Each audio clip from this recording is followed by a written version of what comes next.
Well, I haven't been able to get out and film the usual videos, I'm afraid, people, because there's been a problem with the Bongo starting, and something to do with the battery. Now, I believe it is probably parasitic drain, and I'm going to check that today and see if we can diagnose it as that, and then go from there. So yeah, been a bit of a pain, I must say. Something's draining the battery, and to be honest, that's draining me. I ain't been able to sleep, been on my mind a lot, but we're going to look into it and see what we can find out. Parasitic battery draw is something draining energy from the battery when the car is turned off in sleep mode. Right, so the first thing we need to do is check that the battery is fully charged. This is a 12 volt battery, so we'll just check this. It's been on charge overnight, and it should read anything over 12 volts on the reader. So let's see.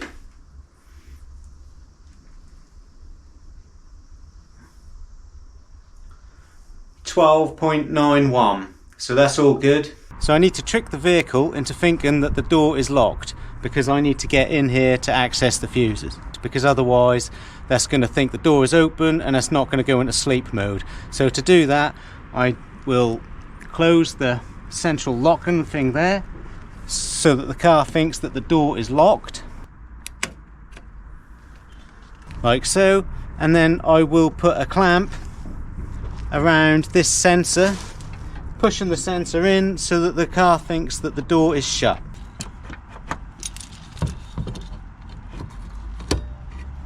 So obviously it's important that all electrics are turned off in the vehicle. You can't have anything electrical on in there. Now I have to wait 20 minutes, so if there is a computer in there, the computer will go to sleep and it will think the vehicle is parked up and put it into sleep mode. And it's very important that when you testing this and you have your tester set up, you do not open the car door and you do not wake the system. So now that the Bongo's in sleep mode, I need to check the amp flow from the battery. Now anything below 50 milliamps is fine, that's acceptable, because there's always going to be something drawing a minute amount of energy. A clock, for instance, a built-in sat nav, they will always draw something even when completely shut down. Now I don't have anything like that in here. There's no clock, no stereo, no nothing. So in theory it should be extremely low. But anything below 50 milliamps is okay. Anything above, we've got a problem.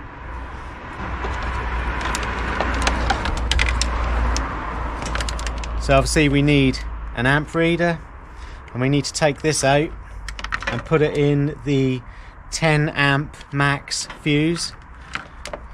Now obviously I'm not an electrician and I'm not a mechanic, I'm just some moron who can't afford to pay someone to check this out, and that's why we're going to look into it ourselves.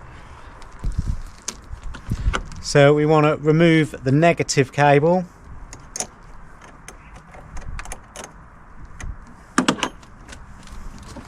We want to clamp one of these to the wire.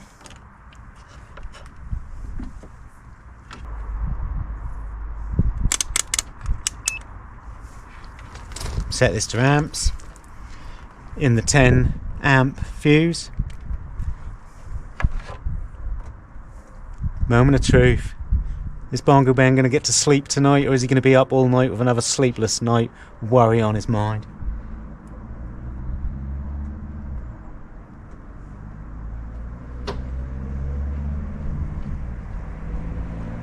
Something's definitely drawing energy from that.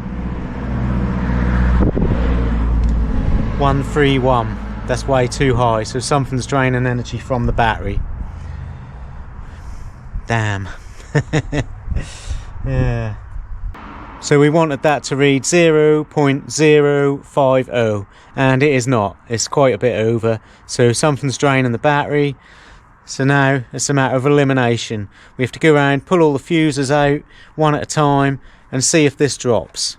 And then I'll know roughly where the problem is if I can find out what that fuse is for. Fingers crossed, eh? So if we watch this clip again, we can see that the dial originally sits on 8. Then there is a FUD, and then it jumps to 331. And this is because the clamp on the door had fallen off, and therefore energy was then being pulled through. So I reattached the clamp and started the test again, and then got a reading of 9 milliamps. Which is actually perfectly acceptable. So there is no parasite draining the Bongo's energy like the parasites that are draining the life force out of Bongo Ben.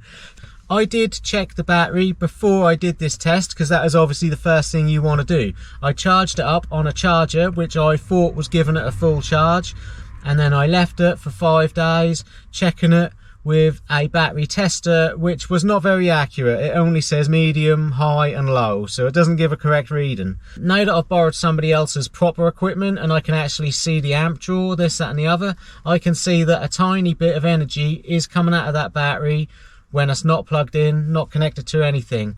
I checked it the other day, 2 days ago, it was 1288, disconnected it, left it for 2 days, it's now 1281. So the battery is slightly draining on its own. If you're going to do these checks, check the battery first, but when you check it, make sure you actually have a decent meter reading, and make sure you have a decent charger that charges it properly. Because if I'd have done that in the first place, then I probably wouldn't have had to go through and do all that parasitic drain test. Now, I don't really regret it, because I've learned something new. I got to make a video. I'm sure it was crap because I felt absolutely terrible, but I got to make a video, and I now have that peace of mind that the Bongo does not have parasitic drain. So all good on that anyway. So yeah, I'm gonna be back to the normal videos soon. I should be able to get out. I'm hoping to go out tomorrow and film another campsite and touring video. So that will be, if I'm able to do it, that will be uploaded the week after this video is uploaded. So cheers for watching everyone. I hope I can catch you on the next one.